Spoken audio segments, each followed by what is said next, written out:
तर आपला NMCच्या नाशिक शहराच्या दृष्टीने STPचा प्रोग्रेस बऱ्यापैकी त्यांचा ऑन पाथ आहे. द वॉटर ट्रीटमेंट प्लांटचा प्रोजेक्ट बऱ्यापैकी ऑन पाथ आहे. रोड्सचे सगळे बऱ्यापैकी युटिलिटीजचे काम आजूबाजू सुरू आहे आणि इमिजिएटली युटिलिटीजच्या नंतर आपला रोडचं काम सुरू होणार आहे. MSIDCच्या पर्स्पेक्टिव्हने त्यांचं द्वारका सर्कलचं काम सुरू झालं आहे. NMCच्या ब्रिजेसचे कामसुद्धा जवळपास जे काही 7 ते 8 ब्रिजेस आहेत त्यांचे काम सुरू आहे. घाटांचं काम इरिगेशनचे मार्फत आणि MSIDCच्या मार्फत सुरुवात करण्यात आलेलं आहे. यावेळी आम्ही जवळपास 4.5 ते 5 किलोमीटरचा नवीन घाट त्र्यंबकेश्वर नाशिक म्हणून बनवतोय. याच्या व्यतिरिक्त MSIDCच्या रिंग रोडचं काम लवकरात आता सुरुवात होईल. त्याचा भूसंपादनाचा प्रोसेस कलेक्टर ऑफिसच्या मार्फत आता खूप तेजीने पुढे त्याच्यामध्ये आपण जातोय. एअरपोर्टचं काम ऑलरेडी माननीय मुख्यमंत्री महोदयांच्या हस्ते त्याचं भूमिपूजन झालं आहे. कामची पण सुरुवात झाली आहे. त्याच्या व्यतिरिक्त जे काही गव्हर्नमेंट ऑफ इंडियाची एजन्सीज आहे, रेल्वेचं काम त्यांचं ऑलरेडी ते तुम्हाला सर्वांना ब्रीफ करतच राहत आहे. त्यांचे 5 जे रेल्वे स्टेशन आहे, ओढा, कसबे सुकणे, खेरवाडी, देवलाली आणि नाशिक रोड, त्या ठिकाणी सुद्धा रेल्वेचे मार्फत त्यांचे सगळे जे infra upgradation, additional loop line वगैरेचं काम, प्लॅटफॉर्मचं काम रेल्वेचे मार्फत सुरू आहे. त्याच दृष्टीने NHI आणि NHPWचे मार्फत सुद्धा आपला पुणे हायवेचे काही सेक्शन असतील, बॉम्बेचा आपला गोंदे ते पिंपळगावचा आपला सेक्शन असेल किंवा धुलेचेकडचा त्यांचा हायवेचा सेक्शन असेल आणि तसाच आपला NHPWच्या मार्फत पेठ रोड आहे, वणी रोड आहे, घोटी त्र्यंबकचा आहे, ज्याला तर रिसेंटली सेंट्रल कॅबिनेटने सुद्धा मंजुरी त्या प्रोजेक्टला दिलेली आहे. म्हणजे आपलं जवाहर मनोहरचा संपूर्ण जे सेक्शन आहे त्याला सुद्धा देण्यात आलेली आहे. तसाच त्र्यंबकेश्वर दर्शन पथचा आपला फेज 1 जे आहे, टप्पा 1 तो सुरुवात झाला. त्र्यंबकेश्वर दर्शन पथचे टप्पा 2ला अथॉरिटीने त्याला सुद्धा मंजुरी दिली आहे. राज्य शासनाने सुद्धा त्याला मंजुरी दिलेली आहे. माननीय मुख्यमंत्री महोदयांच्या अध्यक्षतेखाली जे आपली ज्योतिर्लिंगची जी एक समिती आहे त्याच्यामध्ये सुद्धा त्याला मंजुरी देण्यात आलेली आहे. त्याच्या व्यतिरिक्त घाटाचं काम त्र्यंबकेश्वरचा सुरुवात झालेली आहे. खाड्यांच्या कामाची सुरुवात झाली आहे. त्र्यंबकेश्वरचा खूप एक जो जुना विषय होता की श्रीनाथ घाटच्या जवळ जे काही सगळा कचरा आपला साचलेला होता त्याला आपण बायोमायनिंगची सुरुवात केली आहे. त्र्यंबकेश्वर म्युन्सिपल काउन्सिलची सॉलिड वेस्ट मॅनेजमेंटच्या सुद्धा कामाची सुरुवात झालेली आहे नवीन लोकेशनला, जेणेकरून तो नदीपासून लांब राहावा. आणि बायोमायनिंगचे नंतर आता जे फ्रेश कचरा आहे त्र्यंबकेश्वर म्युन्सिपल काउन्सिलचे मार्फत तो आपण श्रीनाथ घाटाला 1 मार्चपासून टाकणार नाही. 1 मार्चपासून नाशिक म्युन्सिपल कॉर्पोरेशनची हेल्प घेऊन त्यांचा खूप कमी कचरा आहे, 6 ते 7 टन डेलीचा कचरा आहे, तो नाशिक म्युन्सिपल कॉर्पोरेशनला पे करतील त्र्यंबक म्युन्सिपल काउन्सिल आणि त्यांच्या मार्फत तो विलोलीला पाठवला जाणार आहे. Nashik municipal corporation is otherwise handling almost 900 to 1000 tons per day. So this will be an addition of 6 to 7 ton per day until ते आपल्या त्र्यंबकच्या जे नवीन ठिकाणी जे आपण सॉलिड वेस्ट मॅनेजमेंट प्लान करतोय त्याची सुरुवात होईल.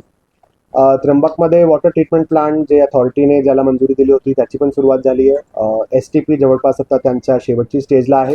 सिवरेजच्या त्या ठिकाणी काम सुरू झालं आहे. त्यांचे जे इंटरनल रोड्स आहे जवळपास आपण 28 रोड त्र्यंबक म्युन्सिपल काउन्सिलमध्ये घेतले, ज्याच्यामध्ये शाही मार्गपासून इतर सगळे आहे तो पण घेण्यात आलेले आहे. याच्या व्यतिरिक्त त्र्यंबकमध्ये स्टेट ASIचे मार्फत काल पण व्हिजिटमध्ये मी काही स्पॉट्स व्हिजिट केले होते. प्रयाग तीर्थ असेल, मुकुंदेश्वर तलाव असेल, बेल्वतीर्थ असेल, इंद्रकुंड आहे, गौतमेश्वर कुंड आहे. याच्या व्यतिरिक्त काही वेगवेगळे मंदिर सुद्धा आहे, ज्याच्यामध्ये प्रामुख्याने कुशव्रत तीर्थचं आपण रेस्टोरेशन स्टेट ASIच्या मार्फत करतोय. ज्याचा पहिला टप्पा ऑलरेडी इम्प्लिमेंटेड आता आहे आणि दुसऱ्या टप्प्याला आता रिसेंटली आम्ही 10 दिवस आधी अथॉरिटीच्या मार्फत त्याला दुसऱ्या टप्प्याला सुद्धा त्याला एक प्रकारे प्रशासकीय मान्यता देण्यात आली आणि त्यांचं आता काम पण पुढे दुसऱ्या टप्प्याचं पण सुरू होऊन जाईल. तर असा एकंदरीत ओव्हरऑल प्लॅनिंगच्या दृष्टीने जे काही हार्ड इन्फ्रास्ट्रक्चरचं काम होतं त्याची सुरुवात करण्यात आलेली आहे. याच्या पुढे प्लॅनिंगच्या दृष्टीने जर आपला विचार केला अथॉरिटीच्या मार्फत तर वेगवेगळे याच्यामध्ये आपण प्लॅन्स याच्यामध्ये रेडी करतोय. त्याच्यामध्ये आपलं डिझास्टर मॅनेजमेंटचा प्लॅन असेल. डिझास्टर मॅनेजमेंटच्या संदर्भातला सर्व डिपार्टमेंटशी कोऑर्डिनेशन करून एक आमची फर्स्ट लेवल ऑफ वर्कशॉपसुद्धा झाली आहे. त्याच्यामध्ये काही आपले नॅशनल एक्सपर्ट्स आहे, काही यशदामधले काय आपले एक्सपर्ट्स आहे, कर्नल सुपनेकर, इतर लोक, त्यांनासुद्धा आम्ही इन्व्हॉल्व करतोय. बहुतेक कदाचित खूप लवकर आम्ही national institute of disaster management NIDM Delhi त्यांनासुद्धा आपण याच्यामध्ये इन्व्हॉल्व करणार, जेणेकरून डिझास्टर मॅनेजमेंटची संपूर्ण प्लॅनिंग करताना from crowd management point of view plus from natural disaster point of view also, म्हणजे तुमचा फ्लडचा मुद्दा असेल, हाय विंडचा मुद्दा असेल, लाईटनिंगचा मुद्दा असेल, त्यांना सुद्धा आपण याच्यामध्ये गृहीत धरतो आणि डिझास्टर मॅनेजमेंटचा संपूर्ण आम्ही याच्यामध्ये प्लॅन अथॉरिटीच्या मार्फत त्याला आम्ही करून घेतोय.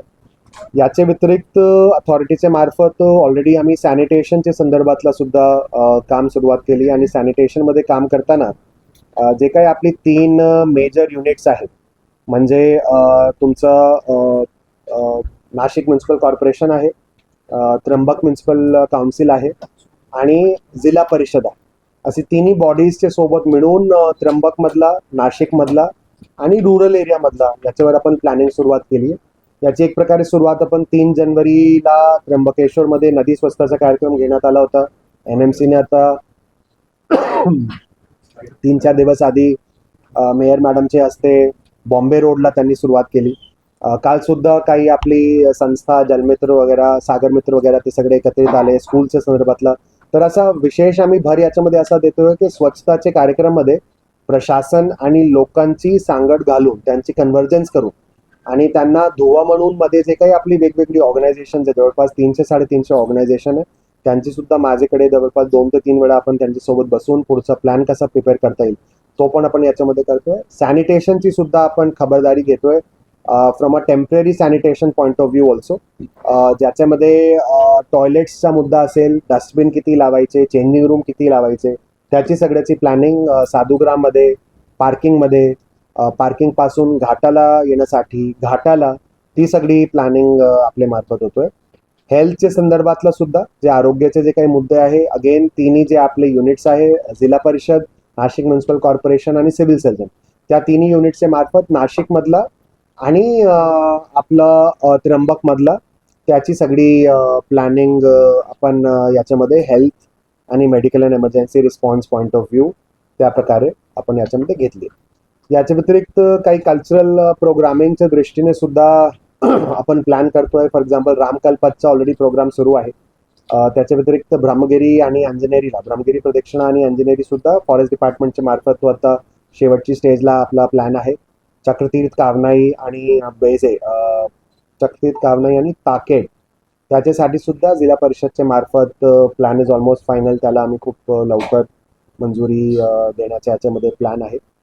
आणि याच्या व्यतिरिक्त cultural programming point of view आपण पुरोहित संघाच्या सोबत मिळून PWच्या मार्फत ध्वजास्तंभची सुद्धा उभारणी, कुशाव्रत तीर्थला, आपला रामकुंडला आणि जे काही आपला नवीन घाट आहे त्या ठिकाणी आपण ध्वजाचा सुद्धा याच्यामध्ये एक नवीन याच्यामध्ये संकल्पना घेतली आहे. त्याच्यामध्ये पुरोहित संघाच्या सोबत मिळून जे जे काही आपले कॉम्पोनंट्स त्याच्यामध्ये राहिले पाहिजे ते सगळे कॉम्पोनंट्स ध्वजास्तंभाचे डिझाईनमध्ये आपण कुंभच्या दृष्टीने जे काही इम्पॉर्टंट आहे त्यांना आपण त्याच्यामध्ये इन्क्लूड करून घेतोय. याच्या व्यतिरिक्त स्टेक होल्डर कन्सल्टेशन बरेच आमच्या स्तरावर झालेली आहे. समाज घटकांचा जे वेगवेगळे जे काही घटक आहेत त्याच्यामध्ये आपली बिझनेस असोसिएशन असतील, आपले ट्रान्सपोर्ट असोसिएशन असतील, आपले हॉटेल असोसिएशन असतील, याच्यानंतर बँक्सच्या सोबत आमचे जवळपास 2 स्टेक होल्डर कन्सल्टेशन झाले. टेलिकॉम कंपनीच्या सोबत 3 वेळा कन्सल्टेशन झाले. याच्या व्यतिरिक्त हॉस्पिटॅलिटी इंडस्ट्रीच्या सोबत आम्ही बसलोय. जे आपले ट्रान्सपोर्ट युनियनमधले ऑटो रिक्षा युनियन चालक आहे त्यांच्यासोबत आम्ही बसलोय.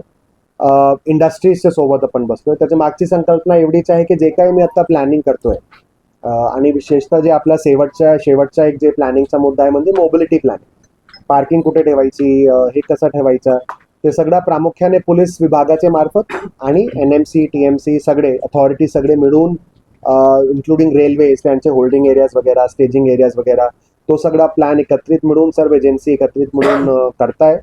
आणि याच्या व्यतिरिक्त त्या मोबिलिटी प्लॅनच्या दृष्टीने वेगवेगळे त्याच्यामध्ये तंत्रज्ञानाचा वापर आहे, त्याच्यामध्ये नॅशनल एक्सपर्टीजचा वापर आहे. मागे पण मला वाटतं मी प्रेस नोट पण याच्यामध्ये दिलं होतं की आम्ही एक अथॉरिटीला एक प्रकारे आम्हाला टेक्निकली ॲडवाईस करण्यासाठी काही टेक्निकल ॲडवायझरी कमिटी सुद्धा 3 ते 4 आम्ही सेटअप केली आहे.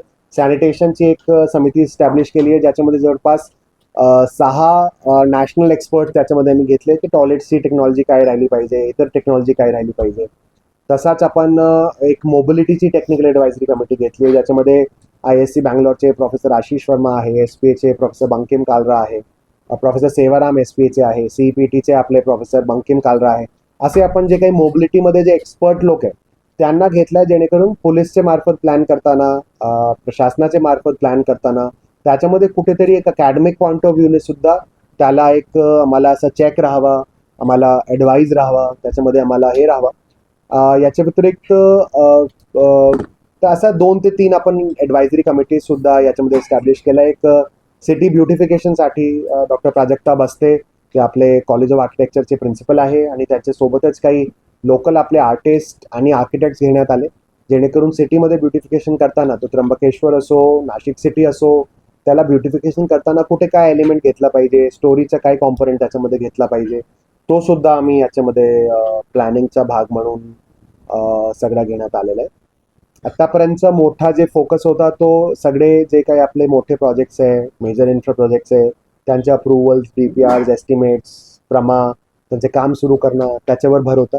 याच्या पुढे ते सगळे जे काही आपले मेजर इन्फ्रा वर्क्स आहे त्यांची क्वालिटी कशी मेंटेन राहावी म्हणून आपण थर्ड पार्टी क्वालिटी कंट्रोलसाठी TUV SUD major global firm आहे, ज्यांना प्रयागराज आणि इतर ठिकाणी सुद्धा एक्सपिरियन्स त्यांना क्वालिटी कंट्रोलचा आहे कुंभमध्ये, त्यांना ऑनबोर्ड करण्यात आलेलं आहे. त्यांच्या कामाची सुद्धा सुरुवात झाली आहे. फुल टीम त्यांची जवळपास पुढचे 10-12 दिवसामध्ये फुल टीम सुद्धा डिप्लॉय होऊन जाईल. त्यांची अर्धा टीम ऑलरेडी इथे आलेली आहे.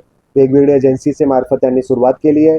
त्याच्यामध्ये त्यांना आपण चेकलिस्ट, त्यांच्या प्रोसिजर, त्यांची अप्रोच मेथडॉलॉजी सगळं आपण त्यांना ठरवून देतोय. गिडाम सर आणि आम्ही मिळून त्याच्यामध्ये क्वालिटी कंट्रोलच्यासाठी. आणि याच्यामध्ये मदत घ्यायला आम्ही IT बॉम्बेचे प्रोफेसर धरमबीर सिंग आहे. He is a national level expert